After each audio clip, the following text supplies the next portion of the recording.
While traveling with friend, I was playfully mocking him that he's my side piece, until he did this. I never thought I'd actually ask for relationship advice on Reddit. I have talked to my friends, family, and therapists, but I still feel the need for different opinions. What better than thousands of opinions from strangers? As you can see, it's really bad. I'll tell my story using fictional names for privacy and for everyone to understand clearly. My name is Alice. I am 25 years old and have been in a relationship for 2 years now. My boyfriend Luke is also 25. I'm absolutely crazy about him. Never thought I'd find the perfect boyfriend until we started dating. He is incredibly sweet, treats me like a goddess. He adores and remembers the smallest references of our relationship and gives me gifts related to them. Sometimes my family loves him more than they love me. Conclusion: he is amazing. I'll love him forever. Seriously. We didn't have much of a perfect or easy start. The beginning of our relationship was a complete mess. Luke used to be best friends with my ex-boyfriend. I know, lame, right? Even worse, I cheated on my ex with Luke, and that's why we're together. Before you judge, I'll explain the complicated history of my past relationship. I was 20 when I started dating my ex-boyfriend Eric. He was also my age. I met him and Luke at college. We were all under different degrees, but went to the same campus, so we'd always see each other around. We went to the same parties. They started being friends with my friends. Eric and I became closer and closer until we kissed at a campus party and he asked me out on a date. For the next 3 years, part of my life was dedicated to Eric. I never thought of myself as the kind of girl who puts her boyfriend as the biggest priority in life. At the time, I fought against that feeling a lot. I reminded myself that with Eric or no Eric, I needed to achieve my academic and professional goals because they are my actual priority. The problem was that our relationship was very high maintenance. If I didn't give him enough attention or distance myself to study for my tests, he would feel hurt and neglected. I caught myself many times thinking and wondering about how he was feeling, not just regular boyfriend thoughts. He was in my mind so often, it was annoying and distracting. I loved him, but it was overwhelming to be with him. I don't like to think or talk much about my relationship with Eric. It wasn't a very healthy one, and he's kind of a sensitive topic between me and Luke. Me and Eric both struggled with mental health issues. We understood and supported each other, but with time, without knowing, we got so lost and involved in them that we just lived in a depressive rabbit hole together. When the academic stress was too much, Eric developed the habit of drinking a lot to forget about his problems. It got worse during the 3rd year of our relationship. That's when Luke started being more present in the situation. They lived in their college dorm with 2 other boys that year. Luke moved out to live with his girlfriend off campus, but she ended up breaking up with him and paying the rent for the rest of the year because she felt guilty. He still lived there, but was always around his old dorm since no student was assigned to his room. I asked for his help very often, usually when Eric was throwing up drunk and locked in the bathroom. He definitely handled it better than me. Seeing him genuinely care about Eric made me feel less stressed about the situation. These episodes weren't so usual, but every time they happened, a part of me would love Eric a little bit less. I had to listen to him say the worst things about me and pretend they never happened because he wouldn't remember them the next day. One night, I was supposed to meet my boyfriend at their dorm because we were going to the movies together. Eric said he'd be home by 6:30, which was when his class ended. That way we could watch the 7 p.m. movie session. I showed up at 6 and found Luke watching TV by himself in the living room. We talked and watched his favorite TV show while I waited for Eric. I waited for an hour and a half and he still hadn't shown up. Luke stared at me with a merciful look on his face every now and then. He felt sorry for me. It wasn't hard to tell. "Do you think he is okay? Should I go after him?" I asked Luke around 8. Luke said he probably got caught up with his teacher and just forgot to tell me. I knew immediately he was just trying to make me feel better. While I got stood up and made the 15th call to my boyfriend, I kept thinking he could have been robbed or something. But Luke reminded me we were inside the campus. Even if he tried really hard, Nothing dangerous would happen to him. I stayed only to yell at him. I went over and over around the happened fight in my head. I mentally organized everything I had to say to that jerk when he finally showed up. It was past 9 when he opened the front door. I didn't think I remembered so many details, but I guess it is easy to remember the reasons why I was angry. Having to wait 3 hours without a single text made me pretty pissed. I was eating the ice cream Luke offered me for pity when I saw Eric walk in. I left the bowl on the center table and got up ready to yell at him when he stumbled his way in with his eyes barely open and slurred speech. I wanted to pick up the ice cream bowl and smash it in his head. "You are drunk?" I asked with the most angry voice tone I could pull. He started to excuse himself. I yelled and cursed at him. He tried to apologize, but when I made him angry, he just threw back at me. Not very understandable, but angry words. Luke was just sitting on the couch staring at us, completely silent and shocked. He didn't want to get involved, but also didn't have the nerve to move a muscle away from there.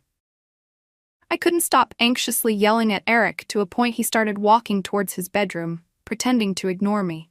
When I pulled his arm to get his attention again, I just felt a huge knockout in my face. After he screamed, "You are such a bitch," he punched me right in the nose.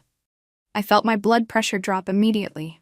My vision started to go black, and I heard Luke yell words I couldn't understand. It felt like my head was underwater, and I could barely hear the muffled sound of their voices. My nose was bleeding a lot. When I raised my head, I saw Luke holding Eric's arms and body, stopping him from getting to me. Luke looked at me, checking if I was okay. When I looked back at him, he told me to wait in the stairs outside. I didn't even question him and just ran out of the apartment while I heard Eric calling my name, crying. I sat on the dorm stairs and couldn't hold back the tears, feeling them weirdly blend with my nosebleed. Until today, I believe this moment represents the worst heartbreak I ever had. I was with Eric for 3 years, and seeing him raise his hand at me, as if it was nothing, made me question part of my feelings for him, while I was sure the other part had just died right at that moment. Luke came back trying to hide the small tears on his face. After he made sure I was okay, I wasn't, but I was alive and conscious, he said, "Let's get out of here, and take care of your nose." I locked Eric in his room and called our roommate to come and check on him. Luke took me to his apartment. I felt calmer being off campus. I really didn't want to be in a place he could find me. When we got to Luke's apartment, he cleaned and took care of my nose, gave me a clean shirt which wasn't stained with blood, and made me a cup of tea. He seemed hesitant to talk about what just happened with me. He kept repeating, "It's okay now." I was quiet, trying to process everything, trying and failing not to relive the last 30 minutes. Luke told me to sleep in his bed.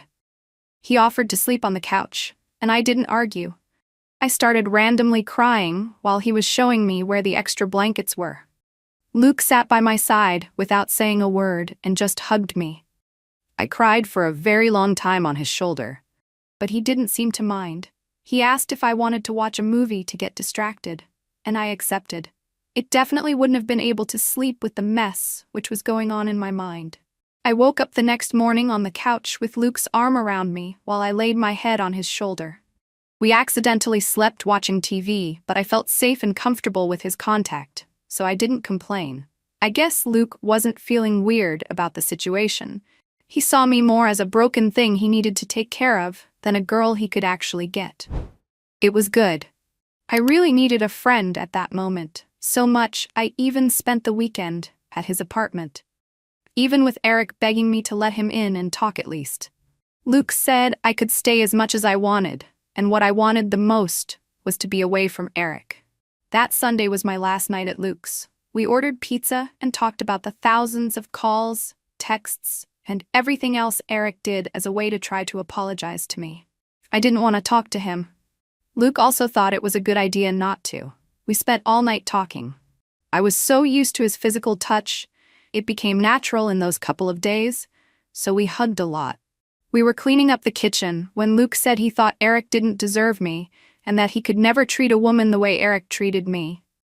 He looked at me deeply while saying that, so I gave myself to the intrusive thought of kissing Luke and felt butterflies when he kissed me back. We slept together that day. We also didn't talk about it at all. The situation was complicated.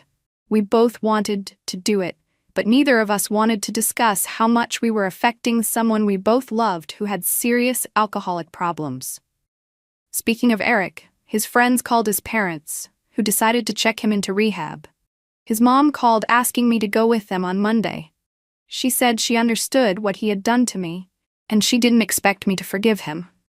She wanted me to be there in the beginning of his recovery, to offer support in the place of causing a crisis when breaking up with him. I didn't want to make things worse, so not very willingly, I got into a car with my boyfriend and his family. Luke asked me if I wanted him to be there, but that would have just made the 2 hours drive even more awkward.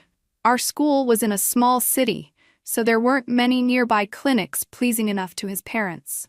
Eric tried to talk to me during the entire ride, but I just kept answering, "I am not talking about this in front of your parents."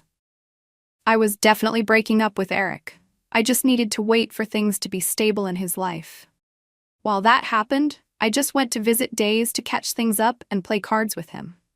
Me and Luke kept on seeing each other. Eric was in rehab. I couldn't break up with him, or else he would run away from the clinic and show up drunk at my door. And I also resented him for what he did to me. I tried to look at the bigger picture, but I always told myself violence in a relationship is unacceptable. And I wasn't going to forgive Eric for what he did. I didn't exactly feel guilty about it. Luke did, but as our feelings for each other got deep, he let himself get involved. I was starting to have strong feelings for Luke because my feelings for Eric died a few months before when he decided to start making the worst decisions of his life. It was natural, easy, romantic, and light. Even my grades got better. When Eric was in my daily life, I lost a lot of time making him feel good. Now I could study and date someone who distracted me from my problems and wasn't the actual problem. I broke up with Eric a month and a half after he got into rehab. He was still there, but doing a lot better. He was upset, but had accepted our breakup was inevitable. I also told him I was with Luke. It made things a little worse, but I couldn't lie to him. In the end, his reaction was better than I expected. And in that moment, my story with Eric ended. 2 years later, I look back and don't regret anything I did. Luke is the best thing that ever happened to me. Our relationship is amazing, but we are going through a hard phase. After a trip we took with some friends, things have been weird. Luke seems to be with something related to our past on his mind. We have argued a few times, and I'm very worried. One of our best friends planned a birthday trip to a beach in San Diego. We spent the weekend there, and in one of our late-night conversations with the group, we were talking about relationships, experiences, heartbreak, cheating, etc. We were used to doing this in every occasion. Everyone there were couples. But we didn't have a problem talking about our past dating experiences. One of the girls said she once cheated her high school boyfriend with her older brother's friend. We were laughing about her story because she ended up falling for the guy she cheated with and got dumped by both of them. I then joked saying, Luke was my side piece that had worked out, but his reaction wasn't good. While everyone was laughing, he stared at me annoyed. No one noticed, and he didn't say anything. But when we got to our room, we started arguing, trying to keep it low so that no one could hear us. He said he didn't feel comfortable bringing up what happened with Eric into a conversation. All of our friends were in our lives when it happened. They went to college with us, they knew Eric, we were already very close, and they all supported our decision of me and Luke being together, and none of them are close to Eric. It didn't seem like a problem to talk about it with them because it isn't a big deal in our lives today, but Luke gets a little triggered when someone mentions Eric. I had made jokes like that before, and he didn't seem to mind, but that day something was more intense than usual.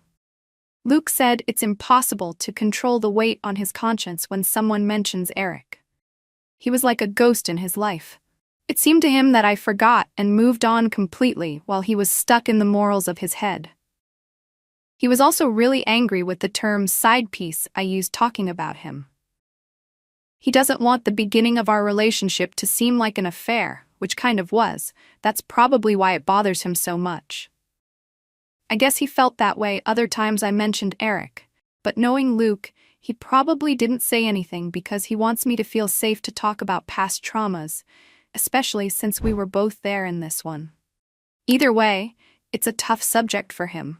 I knew that, but didn't think it was something he got extremely anxious over. I apologized and said I wouldn't talk about it anymore. I had no reason to.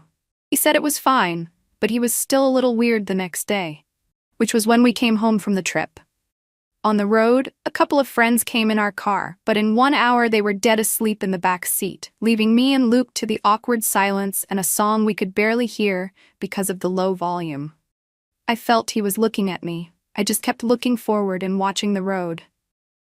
I think I want to sit down and talk to Eric. When I heard him say it, I internally screamed, wondering why the subject wasn't over yet.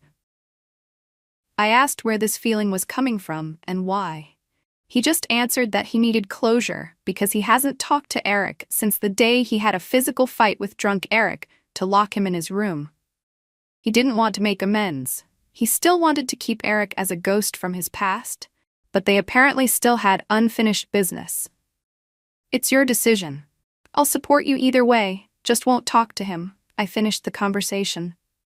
And Luke said he'd think about it better. Last Wednesday, 3 days after we got home from the trip with my boyfriend still acting cold and weird, I was at work and got a text message from Luke in the afternoon. Here's what he said.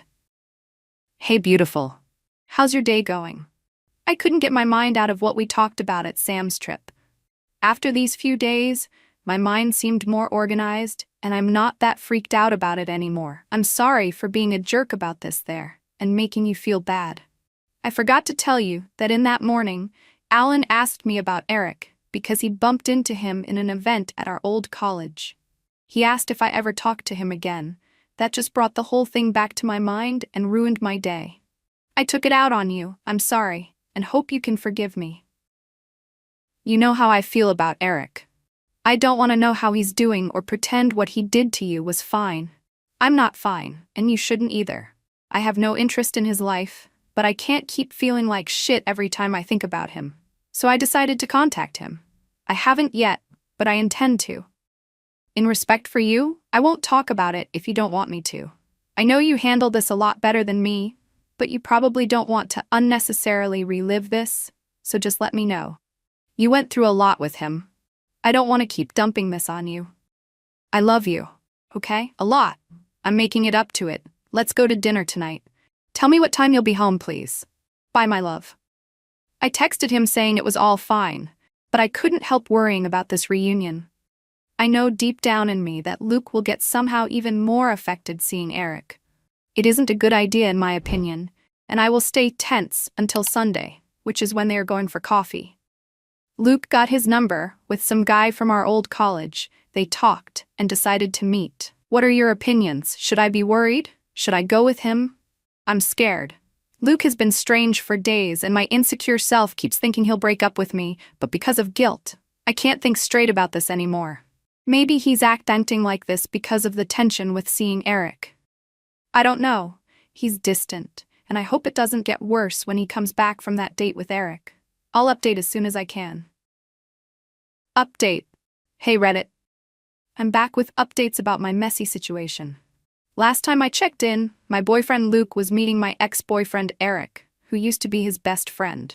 I told Luke I was fine with him meeting Eric, only if I could pick him up after. So I told him to go without his car. I got there half an hour before Luke asked me to because I was dying waiting for time to pass. And I wanted to see how the conversation was going. I parked in front of the coffee shop, which had glass walls so I could see them sitting together and talking peacefully. Eric seemed fine. He looked good and normal. I kept watching them talk. They sometimes laughed. It felt like I returned 3 years in the past. Seeing them talk as if they were still roommates gave me chills. A lot of you said Luke just wants to unload his conscience, which is actually true. I just don't trust Eric and don't want to think about the possibility of them becoming friends again. I got comments asking if we heard anything about Eric. Not really. People weren't used to talking about him with us. Most of our friends aren't even close to him. I texted Luke in the exact hour he told me to get there. I saw him pick up the phone and text me back. I'll be out in a second. Do you want anything? I answered him saying I just wanted him out of there, and he laughed. For a second, I thought of walking to the front of the coffee shop and talking to them. I have no control of my impulses, so I waited for them to get to the door and rushed out of the car. Luke stared at me as if I was crazy. Eric was with his back turned to me, but when he saw Luke's eye wander behind him, Eric turned and looked at me like he had seen a ghost. Hearing Eric say my name was like a punch in my stomach. I immediately regretted leaving the car.